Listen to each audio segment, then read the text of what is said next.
the Cockney Prince. Come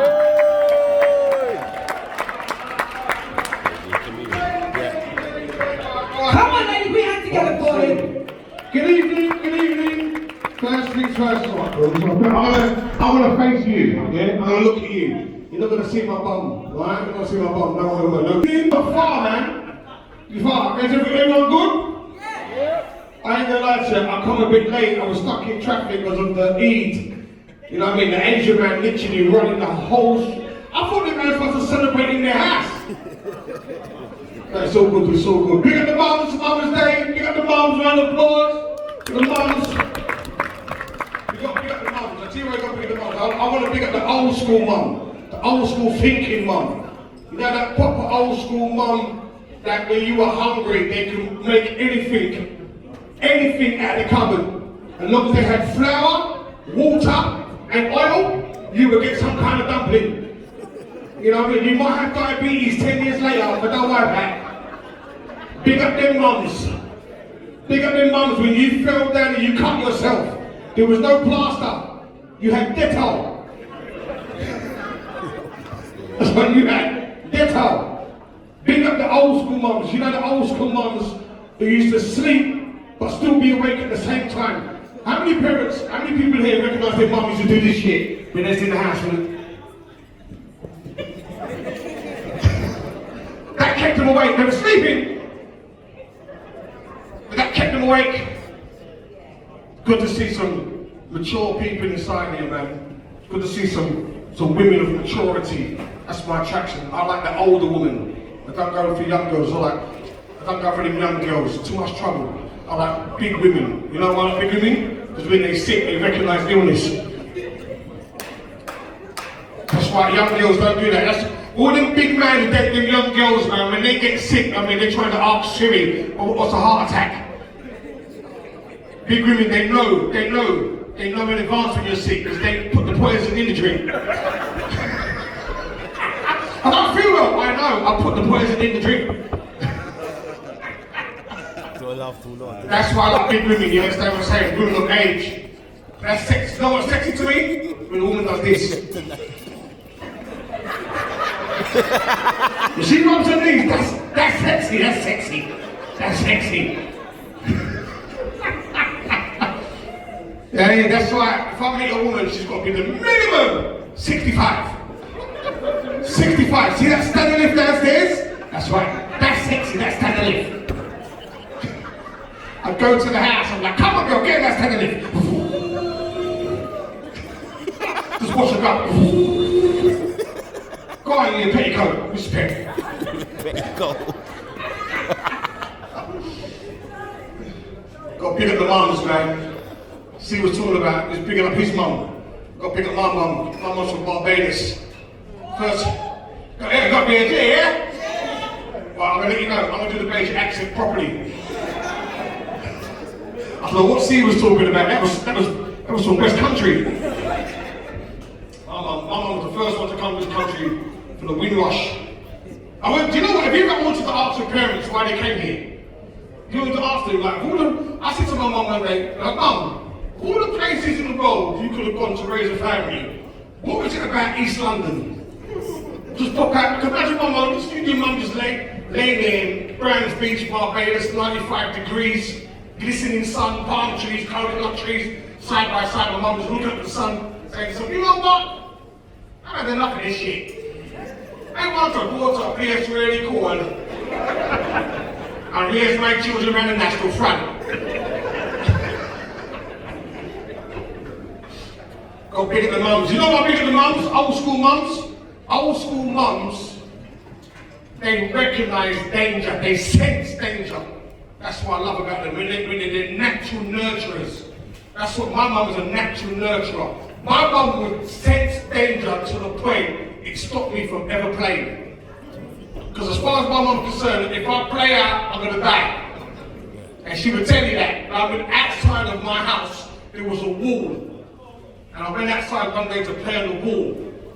And my mum, she's like, I'll even get on the wall, you know. She sensed it. She said, like that. Don't go on the wall. Don't go on the wall. What? You know, if you go in that one, you would drop and you were dead. And if you dead, my heart break. And my heart break, now you drop down dead. You see the pattern? You don't play any ball. 10 years old, just traumatized. Never play that.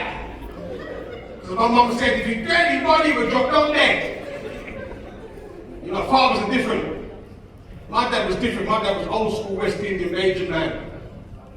West Indian men, they warn you. They don't preempt what's going to happen. They warn. My dad he would warn me. He would see me on the wall, and he would shout once, "Yo! Come down for the ball!"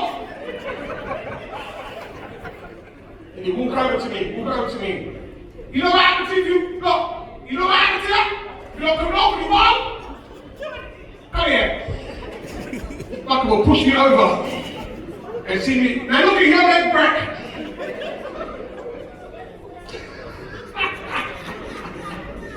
Mums are different. My dad ain't here no more. I remember the first time, me and my dad died. My mum, she called me. I'm the eldest son. My mum called me to let me know what was happening. This is the conversation I had with my mum. 2 in the morning, all I heard is, "Come and say bye to your father." Like, what? He ain't gonna make it. He ain't gonna make it. And I'm asleep in my eyes. I'm like, what are you talking about here? Come and say bye quick. And I swear to God, I can hear my dad in the background, "I ain't dead yet."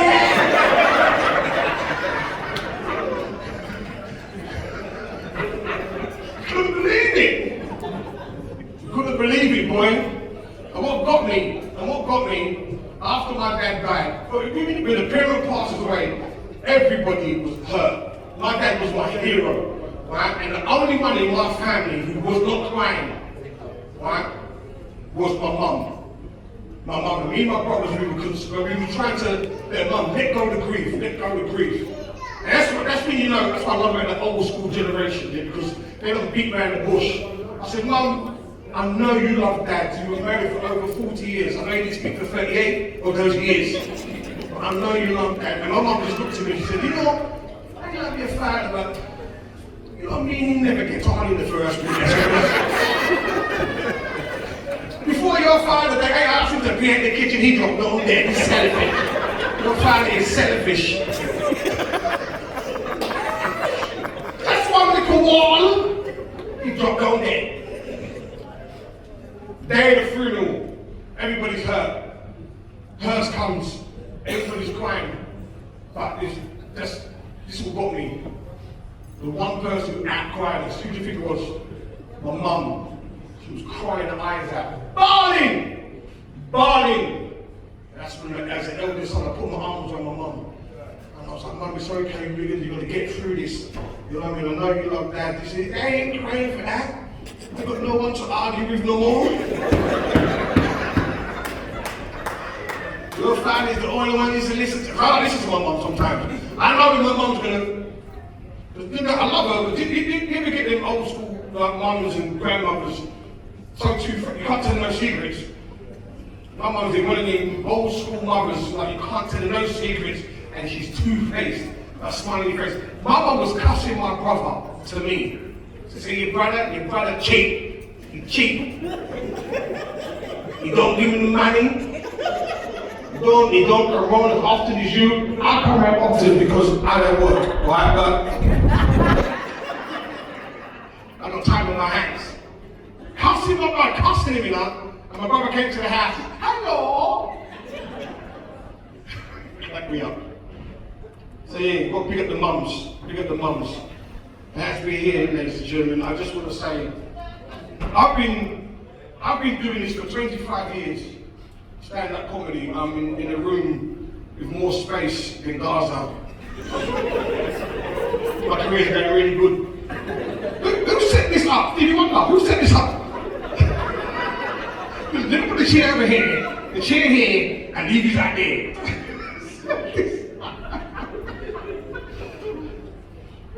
For those who've known me for a little while, I've lost a little weight. I just lost the weight. I'm at an age now where I had to train because I got diagnosed with diabetes. Diabetes is big in our community. And it's really, I went back to training. It's harder to keep it up, I went to training. Now, this has been, sometimes, when you look after your body, you want to stay fit and keep healthy. You know what I mean? This is why sometimes I like talking to black people, man, because they're not even giving no props. You know what I mean? Because I know I lost the weight. I know I can go in Zara's comfortably now. I'm no longer shopping high and mighty. I go to Zara's. Up for my skinny clothes. You know what I mean? And when black people see it, I'm like, Quincy, you alright? You alright? You look sick. He said, yo, you look sick, man. What's going on? I'm used to you when you were fat. I was fat before. I was big. I was proper fat. I was like stretch marks and a finger fat. I was that kind of fat. Like, I could put sausages on my plate because I'd eat my finger just in case. I was fat, boy. I was out of breath walking downstairs. I had diabetes. Well, it's still there. It's diabetes, man. Who got diabetes? Who ain't got diabetes? You got diabetes? Yeah? Type 2? 1, you insulin. 2. Because 2 is like weight related. I know why I got diabetes, ladies and gentlemen. I love biscuits and boom boom. That's why I got diabetes, biscuits and boom boom. There's a lot of carbs in both of them. Look at them, like, that's disgusting! Sorry, it ain't disgusting. Put little jerk seasoning on it, right? Standing there shut. Look at the big people, that's disgusting! 2025, black people do that, they do that.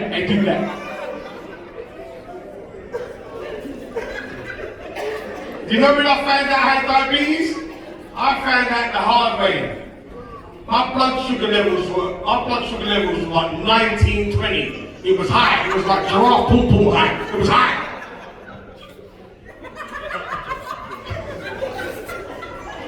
I had to lower it down.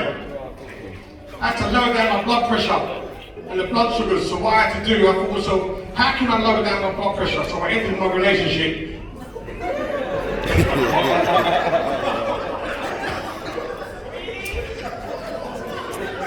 She was the reason why I got high blood pressure.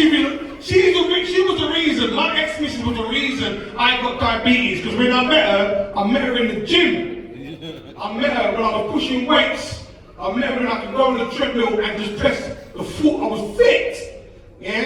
And that's what women do, you know, when they meet us. They meet us in our lean, trim self. Yeah? And they bag us. Fuck you up. And once they get you, they're like, you know what? He's so fit. I'm gonna keep him. So I'm gonna feed him all these carbs. Every time I want to go to the gym, there's someone I think he's staying with me.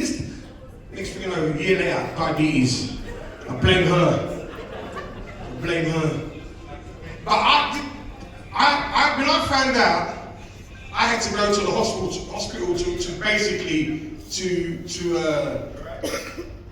make sure that definitely diagnosed I had type 2 diabetes. So I took my mum and my auntie. This is when I realised, I thought to myself, I wish I was adopted by white people. I wish I was adopted by another race because I would have got some kind of Cosby emotion. Yeah? Because that's another thing with the old school parents. They're loving, but they just accept things. They don't look for an alternative. You understand what I'm saying? So I was in the hospital, and this is basically what happened, ladies and gentlemen. The nurse came back and said, Mr. Broom, fortunately you have type 2 diabetes. Yeah? I was like, type 2, what's that?